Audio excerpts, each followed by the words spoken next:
This is the Rich Dad Radio Show. The good news and bad news about money. Here's Robert Kiyosaki. Hello. This is Robert Kiyosaki, the Rich Dad Radio Show, the good news and bad news about money. And we always broadcast from beautiful downtown Scottsdale with either heaven or hell. And right now it's hell. It's hot. But anyway, a very special show. Every time we play that song, I can see clearly now this is about something that's going to happen in the future. And I'm very excited, very happy. I mean, Kim and I are very happy. A very special guest in studio today. It's somebody I look up to, one of my mentors, person I study and read. It's Jim Rickards. I first read his books, Currency Wars, and that just blew me away. Because, the definition of intelligence, if I agree with Jim, he's intelligent. If I disagree, he's not intelligent. But he's very, very intelligent. And the thing I like about working with him is our ability to see the future. And I'm happy to announce you guys are the very first to hear this. Jim and I are coming out next year. It's our book called The Ravens, and you can see our raven over here. And this will be out in 2020, right? That's right. Right. Any comments on Jim, Kim, and his well, impact on our lives? If right? you could, yes, big impact on our lives. And if you could see, as a listener, if you could see Robert's book, the Currency Wars was the same, and now Jim's latest book's coming out in July called Aftermath. And Robert has it tabbed up one side and down another. So when he says he studies Jim Rickards, he studies Jim Rickards. And not only do I study it, thank you. You shipped to me early in January, so I tore through this thing, and now it's an Audible. So what I do is I read the book, and then I listen to it on Audible, and the impact on my knowledge is quantum. So anyway, thank you for this book. It comes out next month, right? Yeah, it comes out in July. And what is important about Aftermath is, and it's you say it here, is it's what smart investors can do to protect their assets when we're going to hear about what's coming from Jim. So welcome, Jim. Well, thank you, and Robert. What's coming from us is called the Ravens, right here, little bird here. Thank you, Robert. So, thank you, Kim. It's great to be with both of you. And you're right, the book Aftermath is coming out July 23rd, so pretty soon. And one of the points I make is, first of all, it has a lot of what we call predictive analytics, and not to get too technical, but just the ability to forecast accurately. And it's amazing. You look at the finest institutions in the world with the greatest economic PhDs. I'm talking about the Fed, the IMF, and other institutions. Their forecasting record is abysmal. Just go back, because they're always coming out with new forecasts, and everyone's, here's what's going to happen. Go back over a 10-year period and look at their old forecasts from 2009, 2010, 2011. Look at what actually happened. They're not even close. If you said GDP is going to be 3.1%, it came out at 3, I would say, nice going. That's pretty close. But they'll say 3.1, and it'll come out at 1.4, which is a huge gap, big order of magnitude. So when the top institutions with the greatest resources and the most PhDs cannot get the forecasting correct, and they can't, why even try? Why give up? And my answer is, it's not a lack of resources. It's not a lack of brain power. You've got the wrong models. Correct. And if you have the wrong model, you're going to get the wrong result every time. So then the question is, so that's why they can't figure it out. Correct. And they're not dumb. They're not ill-intentioned. They don't lack resources. They've just got the wrong models. But what that means is, if you can discover the right models, you can bring your forecasting record way up. And that's what we've been doing. That's what we talk about. Yeah. And so this book, Aftermath, it's just fantastic. You go into things that, like I said, I think it's your best book ever. Thank you. But all the other books were the best book at that time. And I think I'm getting smarter the more books I read. So one of the things on predicting, because that's what the Ravens is about, is how the raven was a bird of prophecy. Mm-hmm. And you wrote about Felix Summary, the Raven of Zurich. Would you mind quickly going into Felix Summary, the Raven of Zurich, but also Bayesian economic forecasting versus what the Fed uses? Sure. Well, you're absolutely right, Robert. The raven is a symbol of prophecy, prediction. This goes back to antiquity. It was true in ancient Greece and Rome, and of course we have many examples. Edgar Allan Poe's poem *The Raven* was an omen, so it's very much of an omen or a sign of the future. Felix Summary was he actually went to the University of Vienna. He was a trained Austrian school economist there, and his professor was Karl Menger, the founder of Austrian economics. So he was very much in the thick of that group, along with Joseph Schumpeter and others, Friedrich Hayek and others. Yeah, can I say one thing? There's a difference between an Austrian economist and American economist, right? Or Keynesian economist. Correct. There are sort of schools of economic thought, and the Austrian economic school says there's no free lunch. If you print money, it's going to find its way into inflation. Now, whether that's price increases for consumer goods is one measure, but it can also be an asset inflation. And that's one of the things we've seen in the last 10 years. There has not been much consumer inflation, a little bit, but not a lot. But there's been a lot of asset inflation in stocks, stock market, real estate, and other asset classes. And just a minor point, but wasn't Greenspan Austrian, then he flipped to Keynesian? Greenspan was Austrian before he was chairman of the Fed. Then he flipped to a sort of a swamp creature for the for the years he was at the Fed. But what's interesting about Greenspan is after he left the Fed, he went right back to talking about gold in a very positive way, and gold is money, and it's the most sound form of money. And if we had some kind of gold standard, we wouldn't be in the mess we're in today with the debt to GDP ratio. But if you look at Greenspan's record carefully, I think if you're chairman of the Fed, you just can't talk about gold. It would just sort of turn everything upside down. But in my view, Greenspan ran a shadow gold standard. He was chairman from 1987 to about 2007, give or take. It could be off a year or two there, but after Paul Volcker left. But if you look at the price of gold over that period, it didn't do very much until the end. We had this super spike in January 1980. Gold was $800 an ounce, which, by the way, in real terms today would be well over $2,000 an ounce. And we had a huge bull market from 2000 to 2013. Right. In 2000, gold was about $250 an ounce. Correct. And today it's about $1,300 an ounce. Right. But so that's a huge jump. That's a huge jump. But along the way, it got to $1,900 an ounce and then crashed 50%. Now, we're in a new bull market. The new bull market started in December 2015. This is gold. Gold, right? And gold's been going up since then. But, you don't get to new highs without a bear market along the way. I talked to Jim Rogers. I'm sure you know him. Hero, too. Yeah, he said, look, no commodity goes to the moon without a 50% correction along the way. You just have to brace yourself for that. So, starting in 1999 or 2000 at $299 an ounce, give or take, it goes to 1900. Backs down to 1050. 1050 was the low in December 2015. So 50% retrace. 50% retrace, exactly, from the 299 base. And then today, back up about 30%, not quite, to the 1300, now 1350 level. So that's behaving exactly as Jim Rogers predicted, as every commodity bull market does. There's a retracement along the way. But we've had that. That's behind us. We're now in a new bull market. But going back to the 80s and 90s, what did gold do? Traded in a range. It went sideways. It didn't, it came off the $800 high. That was for about a minute. But it traded sort of between 250 and 450. But it stayed there. It never went back up to 600-700, but it never went down to 100 either. Greenspan was running a shadow gold standard. He didn't say it. It wasn't legal. When I say that, it wasn't legally binding. I'm not saying there was anything illegal about it. But he looked at gold and used it as guidance. Same way you're driving down the road, you're looking at red lights, green lights, and stop signs. He looked at gold, and he kept it in that range. So as far as I'm concerned, Greenspan did run a gold standard. He just didn't tell anybody. Right. The reason gold is important because it's kind of an indicator of what's going on inside the economy and what the Fed is doing. There's a relationship between gold and the economy, right? Sure. And I think of gold as money. I mean, people say it's a commodity. Okay, I understand you dig it up out of the ground. It's traded on commodities markets. I understand all that. But it's not really a commodity. The definition of a commodity is a generic or standardized input to something else. So copper goes into wires and construction. Oil goes into energy. Coal, same thing.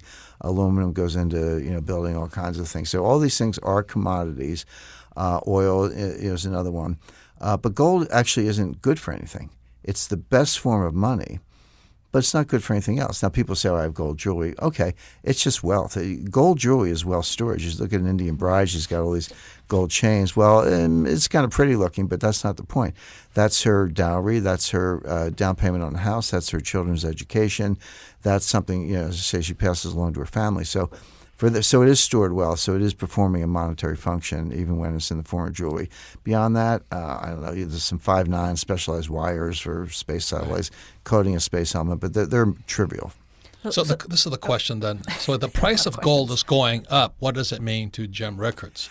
Well, what I would say, when the price goes up, I would say that what's really happening is the dollar is going down. In other words, I think of gold by weight. I'm interested. Do you have a ton? Do you have 50 kilos? Do you have 5 ounces? Whatever you have as an individual investor, as a bank, I think of it by weight. Because when someone says gold's really going up, I said, well, no, the dollar's going down. You need more dollars to purchase a fixed quantity of gold, which means the dollar is worth less. And when people say gold's really going down, I say no, the dollar's worth more, and you need fewer dollars to purchase a quantity of gold. In other words, when people talk about price, the first thing they do is they're really talking about dollars. There's a euro price for gold, but the world market is based on dollars. You're privileging the dollar as the numeraire. The numeraire is your counting system. Is it yards, inches, feet, whatever? And if you put the dollar first and say gold is in dollars and it's going up or down, I think you have it backwards. I think you need to put gold first by weight, and then if it's worth more, the dollar's going down. If it's worth less, the dollar's going up. What's special about the dollar? Well, the dollar is, in fact, very special in the international monetary system because we don't have a gold standard. But that's sort of putting the cart before the horse. Gold is your yardstick. It's your anchor. So let me get back to something you said earlier, Jim. Sure. You talked about the Fed doesn't have the right model, so they don't. Right. They're not making the decisions are not Predictive model. Yes. Correct. Yes. What do you see coming that they're not doing? What do they need to be doing? Okay, the thing they're doing now that is just does not reflect reality. They're called equilibrium models. Not to get too technical, but these dynamic stochastic equilibrium models. Well, sorry, the system, the economy is not an equilibrium system. Equilibrium means, okay, there's some balance, there's some perfect nirvana, monetary policy, fiscal policy, real growth, inflation. You can kind of take all those variables and say, okay, we're the Fed. The economy really can't grow more than about 3.5%, and that's probably correct for a mature economy unless you're coming out of a recession. It grows in accordance with money supply. Velocity is constant. Velocity is the turnover. So I like to say if I leave Phoenix or Scottsdale and I get a taxi cab and I pay the fare and the taxi driver puts gasoline in his tank and the gas station owner buys a present for his wife, that has velocity of 3. My dollar was used for $3 of goods and services. But if I stay home and watch TV, the velocity is 0 because I'm not spending the money. So you can't just look at money supply. This is the biggest problem with the monetarists. They equate everything with the quantity of money, but that's not enough. You have to say what's the quantity of money times the turnover. How quickly is it turning over? And they always assume that velocity was constant, which it's not. So there are all these false assumptions or incorrect assumptions behind the models, and therefore you get these incorrect results. Everyone said, going back to 2008, when they started QE, they said, the Fed printed $4 trillion. We're going to get this massive inflation. Well, it never happened. They printed the money, but we never got the inflation. Why not? It's because velocity declined.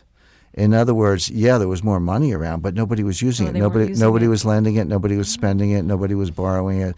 Velocity actually declined. So the Fed, in a way, was in a desperate race, increasing the money supply as velocity was declining just to stay even.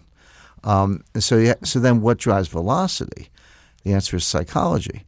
If you're in a good mood and you go to the restaurant and you buy drinks for everyone at the bar and, expensive gifts and take a trip or whatever, or you just do something more sober like investing, that will increase velocity. But if you're concerned, if you're cautious, I'm going to put my money in the bank, I'm going to stick it under a mattress, I'm not going to spend it. Which is where a lot of people are today. Correct, which a lot of people are today. That's right, because I don't know what's coming next. In 2008, there was one newsletter writer, his whole indicator, he lived in La Jolla, very famous guy.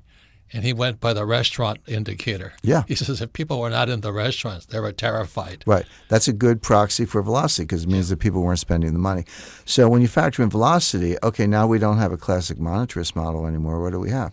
We have a behavioral model. We have a psychological model.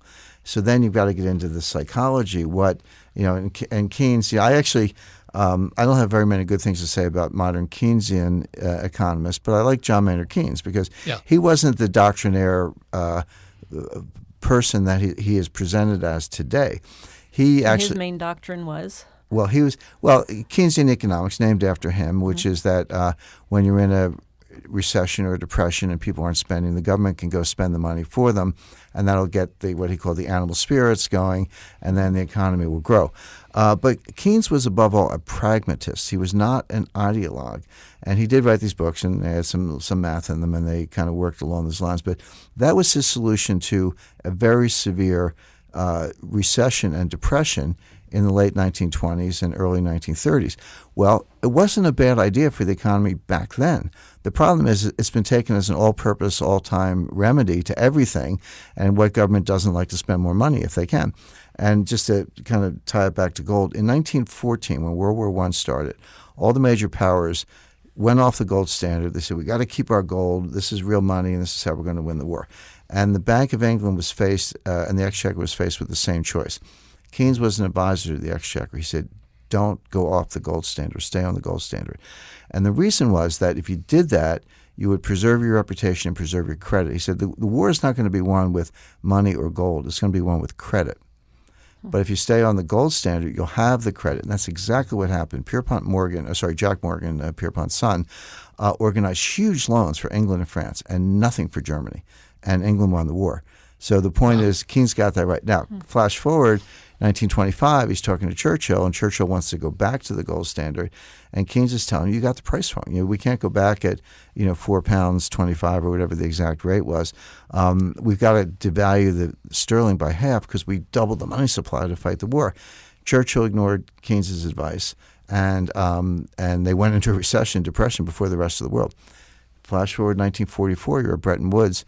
Keynes wanted a gold standard. And this isn't speculation. He wrote papers. He gave formal presentations. So 1914, he's pro-gold. 1925, he's telling Churchill, you're nuts. You can't go back to a gold standard at this price. 1944, he's pro-gold again. I call that a pragmatist, not an ideologue. Right. And that's, he changed his mind. He changed his mind because the conditions changed. And we need a little more of that today instead of these ideologues. Yeah. Once again, Robert Kiyosaki, the Rich Dad Radio Show, our very special guest today in studio is Jim Rickards. His brand new book is called Aftermath, The 7 Secrets of Wealth Preservation in the Coming Chaos. So when we come back, we'll be going more into Jim's new book on wealth preservation, but also we'll pick up the discussion on why the top economists in the world at the Fed, I think there's 1,000 of them, they all went to MIT or Harvard or Yale or Stanford, and they still can't get it right. So Jim's going to talk about, again, our newest book coming out next year is called The Ravens. And Jim uses Felix Sumray's process. It's called Bayesian forecasting, Bayesian economics, and how you can get it more accurate than what the Fed is using. So when we come back, our whole purpose here is to have you better be able to see the future and protect yourself from the idiots running the show. We'll be right back. Welcome back, Robert Kiyosaki, the Rich Dad Radio Show, the good news and bad news about money. Once again, you can listen to the Rich Dad Radio program anytime, anywhere on iTunes or Android. And all of our programs are archived at richdadradio.com. We archive it for one reason, is because repetition is how we learn. So if you listen to this program once or twice more, you'll pick up 70% more. Who knows? But it also retain it longer. And most importantly, you have friends, family members, or business associates who should know this information. Please go to Rich Dad Radio, pull up this podcast with Jim Rickards, and listen to it together and discuss it. And you'll find your brain power will accelerate quantumly rather than just listening to it passively. So once again, our special guest is Jim Rickards. He is talking about his latest book, is Aftermath. I got the early edition of it. As you guys can see on the television set, I do study, I do read, everything is indexed. And as soon as I get the audible version, I'm going to listen to it because I learn more by listening to Jim's voice talk about his book, Aftermath. And it's the 7 Secrets of Wealth Preservation in the Coming Chaos. Any comments, Kim? Well, and Jim's also the author of Currency Wars, The Death of Money, The New Case for Gold, The Road to Ruin, and this is the latest book. And I have not yet read it. I know I get it through Robert, bits and pieces, but I know it. What I think a lot of people want to know is aftermath. What do you see coming?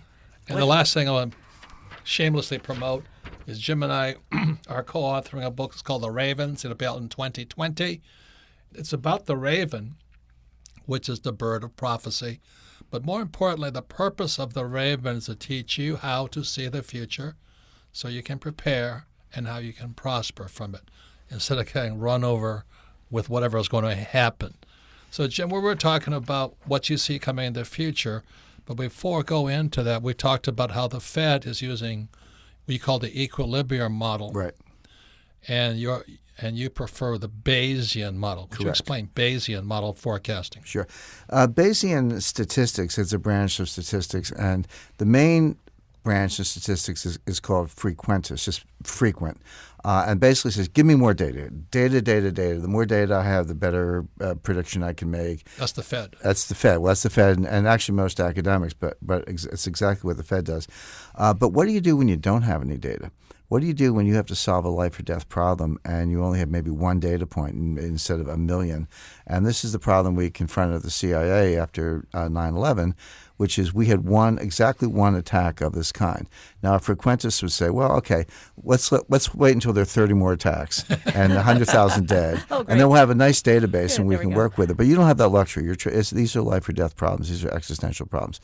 So what you do when you don't have enough data, you make an assumption anyway. You use intuition, you use the little data you have. If you actually say, I have nothing to go on, I have no idea what's going to happen, you make it 50-50. 50% chance this will happen, 50% chance it won't.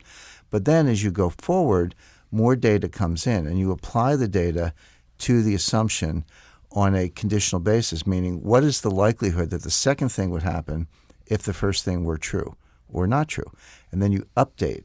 And so if the subsequent data tends to confirm one part of the hypothesis, you increase that probability. Maybe you go from 50 to 55 to 60, et cetera, or you decrease it. And this is the hard part because you have to be willing to confront data that contradicts your hypothesis. If something comes in that says, no, you were wrong the first time, you have to be honest and lower those probabilities. And that's where a lot of times it falls down because people, this is called confirmation bias. You reject the thing that disagrees with you and you accept the thing that agrees with you. Well, if you do that, you're pretty much going to be wrong. So you have to be humble and you have to be able to take data that contradicts what you're saying. But if it tends to confirm what you're saying, then you increase the probability.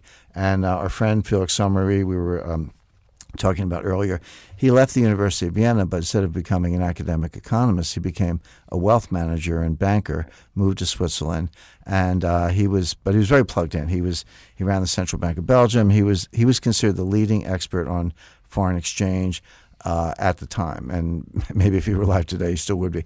But so this is a picture, July 1914. It's weeks before World War I. But until then, people looked around and said, this is the most prosperous time in history. The weather in Europe was great that summer.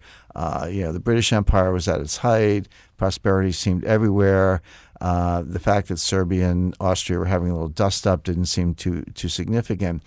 But Sommery had his antenna out, and he talked to a cousin of the King of England who had just come back from meeting Kaiser Wilhelm, who was the emperor of Germany and the German Empire. And the other guy said to Sommery, he says, well, I've just come back from meeting with my cousin Willie. And he says the odds of war between England and Germany are zero, just not going to happen. But Sommery had more than an instinct. He knew that often the elites are the last to know. Everyone says, oh, you're rich, you're a billionaire, you're in the White House, you're whatever it may be, Silicon Valley, you know more than anybody. It's usually not true. They are rich, I'll give them that. But and they're smart. I'm not detracting from that. But their predictive ability is very low. And the reason is they're in a bubble. I mean, if you're a billionaire and all you do is talk to other billionaires in a couple clubs in Silicon Valley or Washington or New York, you're actually not going to learn anything because it's just an echo chamber.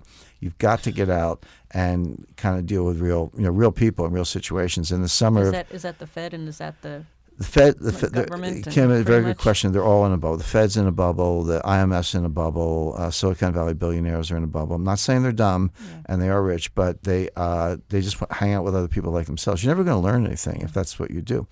And so, Somri applied this to this relative of the king who just met with the Kaiser. He said, "You people are all talking to each other. You're not looking at the real world." He immediately sold all of his clients' assets, converted it to gold, moved the gold to Norway and Switzerland, and sat tight. And when World War I was over, everyone else was wiped out, and his clients were rich. So he basically didn't take the information at face value. He said, these are people who actually don't know what they're talking about. So in the summer of 2016, before the 2016 election, I took a 3-hour Greyhound bus from Spokane, Washington to Moses Lake, Washington. Moses Lake is in the desert. They don't even have a bus stop. They drop you off at a truck stop and you get picked up. But I thought to myself, I can't imagine you on a Greyhound. Well, I was, but my point is, I was thinking a couple of things. How many of my peers in New York or Washington, or analysts, authors, policymakers, whatever, take a Greyhound bus for 3 hours in Washington? The answer is none.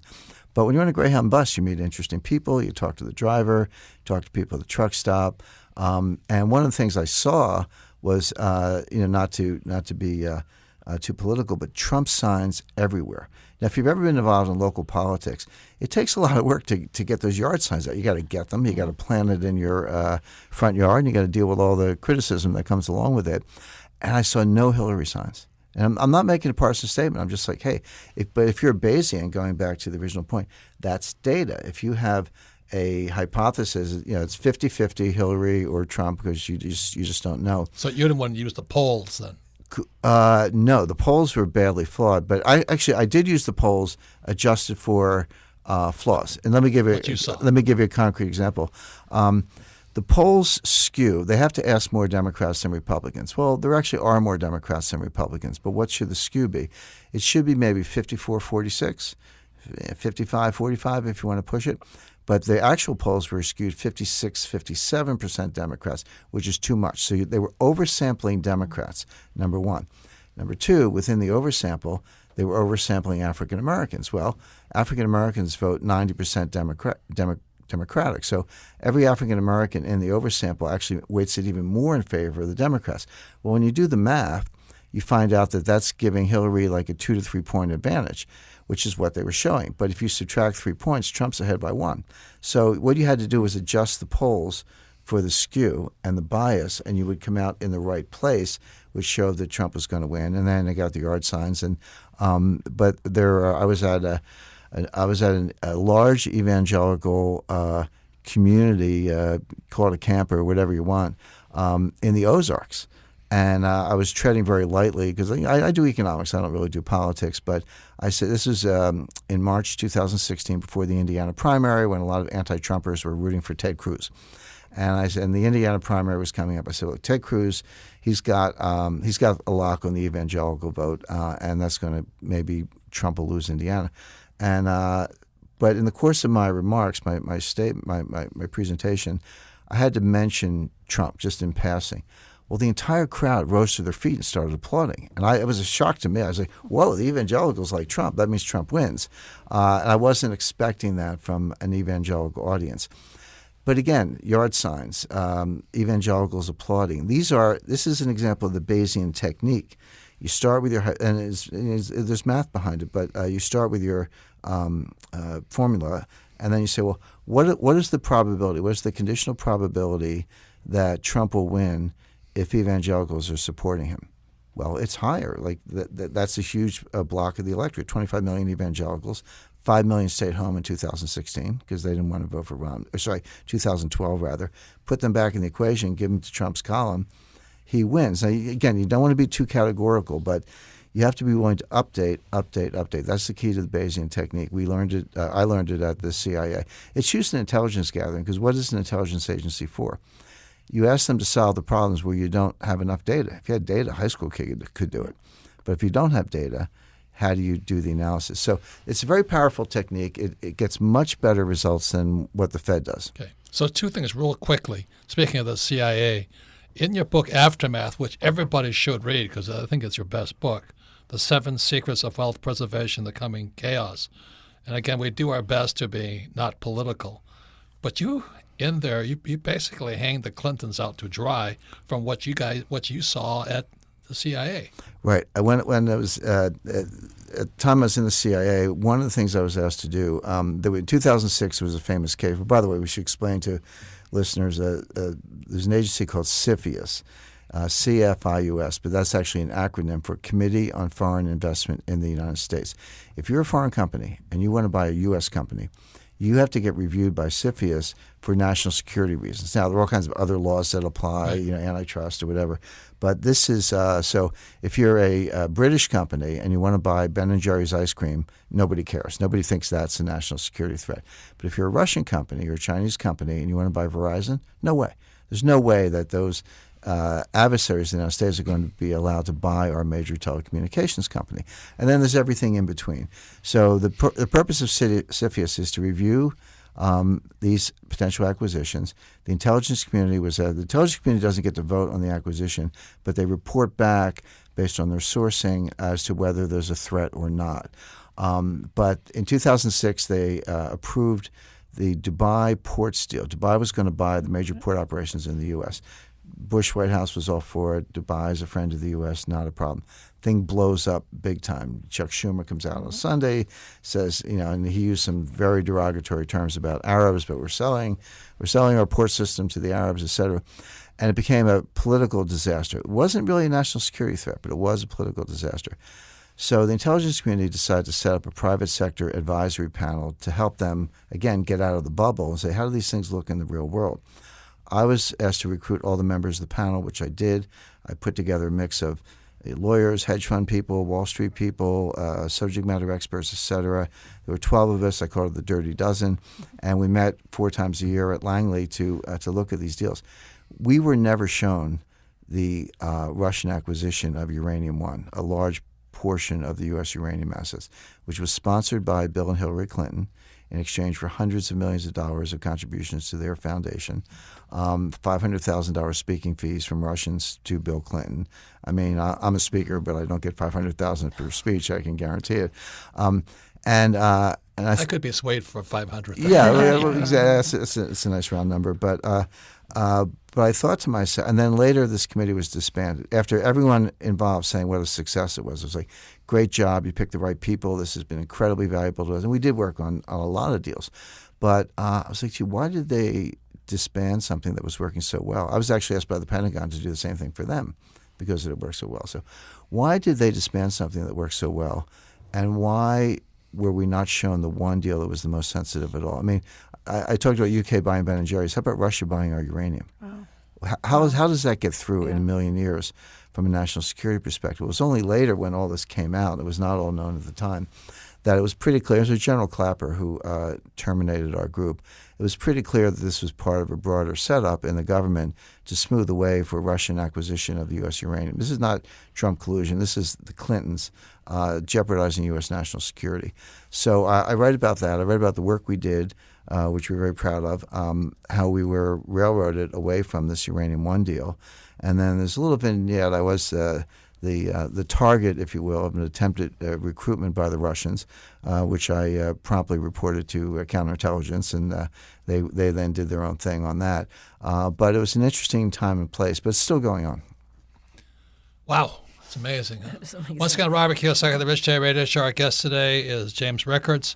His latest book is called Aftermath. The first book I read was Currency Wars, which is everybody hears about today, but 10 years ago, the idea of a currency war was a new idea. So once again, this book is called Aftermath, The 7 Secrets of Wealth Preservation in the Coming Chaos. The coming chaos. I want to hear about the coming chaos. What's the coming chaos? What is chaos? Yeah. Well, look, it's obviously some kind of financial collapse, but the thing is, how big is it, and does it have implications for social disorder? Does it get worse? Are we on the way to Venezuela, or is this a replay of 2008, maybe a little bit bigger? So that's the context we have to put this in. Okay. So once again, Robert Kiyosaki. When we come back, we'll be asking Jim further questions. I'm still disturbed by the Clintons, but when we come back, we'll go into how education. He's going to talk about how the business schools stopped teaching gold as part of the overall plan here. So when we come back, you'll find out more what Jim Rickards and his new book, Aftermath, will talk about, but more importantly, how you can prepare, predict, and prosper in the coming future. We'll be right back. Welcome back. Robert Kiyosaki, the Rich Dad Radio Show, the good news and bad news about money. Once again, listen to Rich Dad Radio Show anytime, anywhere on iTunes or Android. And all of our programs are archived at richdadradio.com. We archived it so you can listen to it again, because we'll listen to it again, you'll learn more. But also have your friends, family, and business associates listen to this. At this time, we generally go in to ask Robert, but since one of our favorite guests, James Rickards, is in our studio in Scottsdale, Arizona, all the way from New Hampshire. And we're talking about his latest book, Aftermath, The Seven Secrets of Wealth Preservation in the Coming Chaos. And as those of you guys can see, there's a lot in this book. I mean, there is so much. I could stand here forever. And it is a page turner, but it just asks more questions. I mean, you go into such depth on it. I just realized how little I know, we know, and the people know. Any comments, Kim? Well, that's what's fascinating, Jim, is all of the your experiences and working with the CIA and all of this. And so you have such an inside look on what's going on, really going on, versus what we hear in the news and all the propaganda. Plus, Jim comes from the hedge fund background. Then he worked with the Defense Department. That's what he understands currency wars. And now he's talking about what it was like to work with the CIA. So I think I would prefer right now to hear what it's like to work with the CIA, but also, is Trump going to get even now? That's my question. And how much dirt does he have? Well, it's very interesting, Robert. You go back to the early days of the Cold War, the 1960s, when the U.S. was building up its nuclear arsenal and Russia, Soviet Union at the time, was building up its nuclear arsenal. And there were all these what's called game theory. And game theory is, prisoner's dilemma, but how do you outthink the other person, or what do they do? If they what's your response to what they do? So this was applied to nuclear warfighting. And it actually worked extremely well for a number of reasons. Number one, there were only two parties. It wasn't multi-party, well, two, but it wasn't 3, 5, 10, where it gets exponentially more difficult. They had pretty good lines of communication, not too much commerce, but the communication lines were clear, and the consequences were clear. So that's a good situation for game theory. And what we used to call it was there are two scorpions in a bottle. And the thing about scorpion, one scorpion stings the other. Okay, the victim's going to die, but has just enough strength left to sting back, and you both die.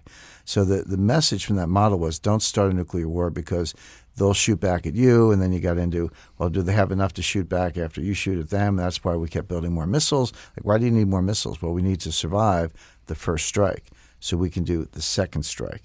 And that was the metaphor there.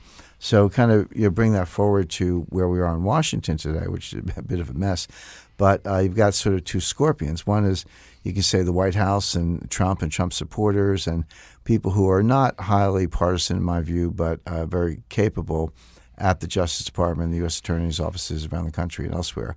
And then you have the House majority of the Democratic Party in the House of Representatives, the media, and all the people who like to gang up on Trump. So I don't want to, I have my opinions on this. Everyone does. We don't have to get too partisan. But just to put that in game theory, so now that the Mueller report has and the Attorney General have cleared Trump of any wrongdoing, did he push the line a little bit? Yeah, well, that's Trump. But didn't break the law. And so now they want to, what they call, investigate the investigators. William Barr, the Attorney General, has asked John Durham, the U.S. Attorney for Connecticut. And Connecticut's not really relevant, except Comey lives there. But you could pick almost any U.S. Attorney for a job like this, to look into the abuses by the intelligence community, by the FBI, which is part of the intelligence community, misrepresentations to the secret court. We have something called the FISA court, Financial Intelligence Surveillance. The Foreign Intelligence Surveillance Act, that authorizes something like a star chamber. When you go into the FISA court for a warrant, the other side doesn't get to show up. And normally, if somebody sues you, you show up, you put it on your defense. It's fair. The other side doesn't get to show up. They don't even know it's happening. And a search warrant is issued, and you're being spied upon, and you don't even know it. And the theory is that, well, okay, we can do that where national security is at stake. We have to kind of push the rules a little bit. Well, what was the national security implication of a guy running for president? It's supposed to be a free country. You're supposed to be able to do that. But that intelligence thing was turned on Trump with very little support. So now they're going to look at who was spying on Trump. Correct. Okay, so now that Trump's been cleared, let's go back and look at the people who authorized this. And it was James Comey and He's head of FBI. James Comey, head of the FBI, his deputy Peter Strzok, his girlfriend, one of his, who she might have been a girlfriend, but she was also a lawyer for the FBI, so she had a very responsible. Lisa Page, Andrew McCabe, who actually was the deputy director. So that's that group. So they're now under scrutiny. As some people say, they better lawyer up. They have lawyered up. We know some criminal investigations are pending, meaning the grand juries are proceeding. We'll see how that plays out. Now, the other scorpion is Nancy Pelosi and the Democratic majority in the House of Representatives. They're no fans of Trump. The Democrats won the election in 2020, and they're going down the impeachment path. Now, Pelosi keeps saying, well, it's too soon to start impeachment proceedings, and politically she knows it's kind of a loser for the Democrats. When Bill Clinton was impeached, his popularity went up. And it did, and significantly, and he kind of ended on a high note, despite being only the second president in history to be impeached. And he was impeached, but he never got kicked out of office. Correct, because that's a trial in the Senate. And by the way, if Trump were impeached, it goes over to the Senate. McConnell has already said this is going to be like a 5-minute trial, and the guy's going to get off. So why are you bothering with this? And Pelosi knows that too, because the Republicans have a big majority, well, not a big majority, but a big enough majority in the Senate. But Pelosi's getting pressure from Alexandria Ocasio-Cortez and Omar, but not just the newcomers. Nadler wants impeachment. Elijah Cummings wants impeachment. Maxine Waters. These are very senior Democrats. So the one scorpion is, will the House impeach Donald Trump? And they're heading in that direction. They haven't started formal proceedings, but in all but name, that's what they're doing.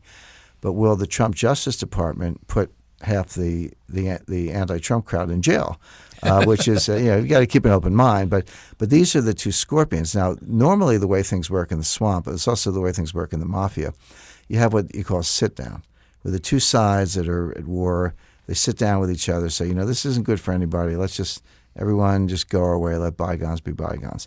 And that's usually what happens in Washington. The House is like, we'll back off if you back off. Nobody goes to jail. Nobody gets impeached. That's that. I don't see that happening. In my view, this is headed for a shootout as we get closer to the election. I think the markets and investors are underestimating the impact of this. You get tired of the news. Every day it's a new headline. He did this, she did that, whatever. But don't get tired of it. Pay attention to it, because nothing's more important. And there's nothing markets hate more than uncertainty. In a bull market, people know what to do. In a bear market, people know what to do. And you can make money in both kinds of markets, as you guys know better than anybody. But what if there's genuine uncertainty? What if you just don't know which way this is going? And then what do? Well, that's when people sell out and head to the sidelines, which is not good for the economy, not good for the market. So we may be getting closer to that kind of point, and things get very unpredictable, very nasty. And then there's a tipping point where both sides are realizing they're going for the throat, so you kind of accelerate the process. So who's going to sting first? Correct. Who's going to sting first, even though everyone loses. So my view is that this is going to get more intense, more nasty. We are going to see some real impeachment action and some real indictments. It's going to be exciting, huh? Yeah, well, good for ratings. Good for ratings. And so one more thing. You mentioned, wasn't she Attorney General or something? Loretta Lynch was the attorney. And she was friends with Clinton. Well, she was good enough friends to meet him in a private jet on a tarmac. By the way, that would have gone undetected, but for the fact that it was in Arizona. It was here in Phoenix, yeah. Right, in Phoenix, and there was just happened to be a journalist who was there covering some other story. He's like, oh, that looks like Clinton. So he reports this. But otherwise, it would have gone unreported. It certainly wasn't scheduled. And you wonder how many times the elites are meeting in the private jets. This probably goes on. I'm sure it does go on all the time.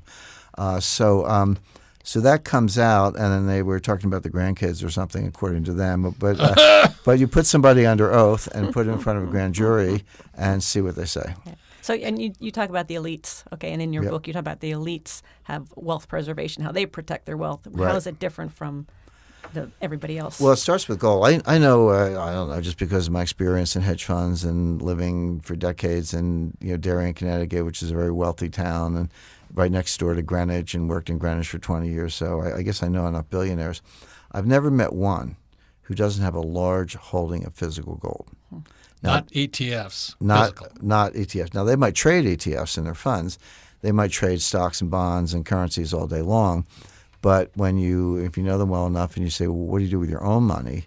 It's they got stock portfolios, but it's heavy on real estate and gold, and fine art and other hard assets. I don't believe in going overboard. My recommendation has always been 10% gold.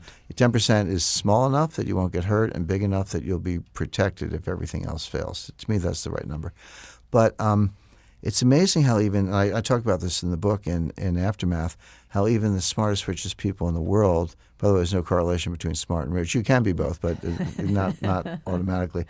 But so you say, well, where's your gold? Say, I got a place in New Zealand. I got a silo. I got bodyguards. All my gold's in New Zealand. So how are you going to get there? I got a private jet. How are you going to fuel your private jet when the power goes down? Is your pilot going to go with you and leave his family behind? Can you refuel in Hawaii? I mean, people actually don't think these things all the way through. They think they've got it figured out, but they don't. I've done some disaster planning for the Pentagon, and they have these plans to evacuate Washington. I said, look, you can't get out of Washington on a normal day. You see the traffic on the Memorial Bridge in D.C.? How are you going to get out in a panic? And the answer is bicycles and motorcycles. But you really have to think things through. The other thing we mentioned earlier was about how when you were in business school, they stopped teaching gold. Right. Would you mind mentioning that? Right. And business school applies, but even economics program. I was a graduate student in international economics. I was class of 74. And everyone says, well, Nixon went off the gold standard in 1971. Yeah, but what Nixon thought he was doing, he didn't think he was going off the gold standard. He said, I'm temporarily suspending. And I spoke to two of the small group of people who were at Camp David that weekend, August 15th, 1971. One of them was Paul Volcker. The other one was Kenneth Dam, later dean of the University of Chicago Law School, acting Secretary of the Treasury on 9/11. But they all thought, and then Volcker and Dam both said to me that this was temporary. It was a timeout, so you could devalue the dollar, reset it, and then go back to the gold standard. Well, that never happened, but they thought that was what was going to happen. So they really kind of stumbled and bumbled their way for a few years from 71 to 74, but it wasn't until 1974 that the IMF officially kind of demonetized gold. Well, that's when I was in school. And so we didn't know how it was going to turn out, so we had to learn it. So I studied gold as a monetary asset, as a monetary reserve, at a time when that was still the prevailing orthodoxy. And France was the last one to cave in. France wanted the gold standard. But so I tell people, if you're younger than I am and you know anything about gold, you're either self-taught or you went to mining college. Because after 1974, universities stopped teaching it, period. So we're now at a point where we have two generations of younger scholars who have come along who know nothing about gold in a monetary context. And that makes it easier for the government to propagandize and promote fiat money systems that are not stable. Which brings up again in Aftermath. You talk about Nixon took us off the gold standard in 781. In my book, Fake, it was 782. I was flying behind enemy lines looking for gold in Vietnam. But in 72, I went on the gold standard. Mm-hmm. And you said the same thing in Aftermath. You should set yourself up on your own gold standard outside the banking system. Right. I talk about this in the introduction because I have a section that I think deservedly so is very praiseworthy of President Gerald Ford. And Ford is often an object of ridicule. I guess he was coming off the steps of Air Force One and tripped, and Chevy Chase took that to Saturday Night Live. And ever since then, Ford's been portrayed as this kind of bumbler, and he did lose his reelection effort in 1976 to Jimmy Carter. But if you actually explore Ford's biography, he was a brilliant student, an all-American athlete, football champion, but he did two things. And I also talked about you have these historical rankings. Who were the 10 greatest presidents, or who were all the presidents ranked in order of importance or achievement? And they're usually done by liberal scholars, but it changes over time. Harry Truman was like way down in the pack. He was a disaster. We look at Harry Truman today; he's in the top 5, along with FDR, Lincoln, Washington, and Eisenhower. Actually, Eisenhower's come out of nowhere. Eisenhower's now one of our top-ranked presidents. Right. So there's a recency bias where, Obama was great because, well, we just got through Obama. We'll see where he is in 30 years. I don't know, but these things do move around. But a guy who's in the middle of the pack that I think should be much higher, much closer to the top is Gerald Ford. Gerald Ford did 2 things that are greatly underestimated. One was the Helsinki Accords. The Helsinki Accords, everyone's like, it was a betrayal of Eastern Europeans in the United States because we recognized some borders that had been imposed by the Soviet Union. That was our part of the deal. But at the same time, we got the Soviet Union for the first time in writing to sign a treaty that says we recognize human rights. And that platform led to Lech Walesa, Pope John Paul II got involved. That human rights platform led to all the revolution and counter-revolution, pushback and protest that eventually led to the destruction of the Soviet Union. So I don't think you can say, well, that just kind of happened. Helsinki was the portal that opened the door to that, and that was Gerald Ford's accomplishment. But the other thing he did, for the first time since 1933, gold became legal for United States citizens to own. From 1933 to 1975, 1933 and 1975, it was contraband. It was like drugs or machine guns. I had to smuggle my Krugerrand in across the border. Exactly. You couldn't have it. Period. But because of a bill that Ford signed in 1975, gold became legal. And to your point, Robert, people say we don't have a gold standard. You can have your own gold standard. Right. You are free to take dollars as you choose and buy gold as much or as little as you want. Put it in a safe place. Don't put it in a bank deposit box because that'll be the first place that gets locked down and frozen out. When you need it, you won't be able to get it. But the point is, if the country's not on a gold standard, that may be too bad, but you can be on a personal gold standard and preserve wealth just by buying gold. And anybody can do that. Correct. This is the final. I could talk to you for once again. The book is called Aftermath. You got to read the book. He goes into more stuff about debt to GDP ratios and all that, which is terrifying. But I also heard you another talk. You talk about how, that we have this Trump and his tariffs and all this stuff going on with Mexico, and stuff like this. But you also talk about what's going on between China, Russia, and the U.S. Mm-hmm. And in your talk, you said something about if you're sitting at a poker table and you don't know who the patsy is, you're the patsy. Correct. So right now, I believe you were saying that it's Russia, China, and the U.S. are playing cards right now. Right. And who's the patsy? Well, if we don't know, it's us, and that's the point, Robert. Which is, as far as again, I have a background in international relations and geopolitics before I even got into economics, and then had a long career in finance. So it's always been in international finance. So this merger of capital markets, stocks, bonds, derivatives, currencies, commodities, et cetera, on the one hand, and geopolitics, which is national security, intelligence, military affairs, geopolitics on the other, they're merging. It's like a Venn diagram, 2 big circles that are merging. And here's the problem. There's always been some connection, but that overlap is getting larger. It's hard to talk about geopolitics without talking about economics, and it's impossible to talk about capital markets without talking about geopolitics. They're not separate at all. They're merging. You've got brilliant people on both sides. You can go over Wall Street, find all the PhDs and the quants and the eggheads you want, and you get into national security. I deal a lot with the military. I mean, these people are brilliant. They make you proud to be an American. I mean, a major or a colonel, even a brigadier general. A lot of them have multiple master's degrees. Some have PhDs, speak 5 languages. These are not the way they're portrayed. They're actually brilliant. The problem is who's good at both. Great people on the geopolitical side, great people on Wall Street, but who can get up from a vault in the Pentagon from a classified meeting, fly to Wall Street, walk into a boardroom, and talk to business people or investors in their language? Very few. That's a relatively scarce resource. That's what I do. There's some others, Ian Bremmer, Pippa Malmgren, myself. But it's an expanding area with a small group, and you have to see both sides of this to really make sense of what's going on. So the U.S. is the patsy right now. Russia and China. There are only three countries that really matter: Russia, China, and the United States. And everyone goes, Russia, they're like the 12th largest economy, and it's a one-trick pony with commodities, and Putin's a thug, and the population's declining. So why do we care about Russia? They are the largest physical country in the world. They, along with Saudi Arabia and the U.S., they're one of the three largest energy producers in the world. They have the largest nuclear arsenal in the world, larger than the United States. They're a geopolitical giant. I don't care how much you want to disparage Putin, the good guy, bad guy. He's obviously, he knows how to play rough. But my point is, you can't pursue foreign policy without taking Russia into account.